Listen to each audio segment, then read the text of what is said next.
Hello, my name is Akil and I'm talking about my personal narrative.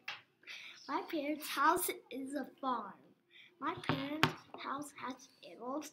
My parents' house is a lovely place.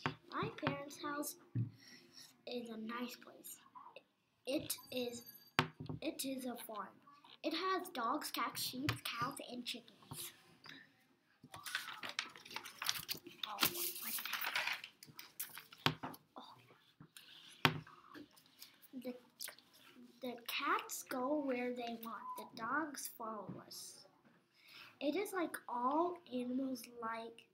It is like all animals like you. It is like all animals.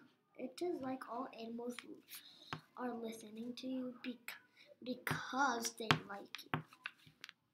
It is like you are the king of animals. Now I'll tell you some facts.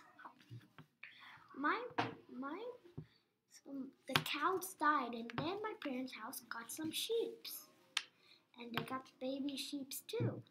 My my my the chickens do the same thing what the cats do, and they get food by us.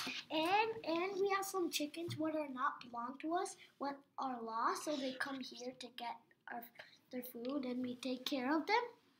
Now thank you for watching.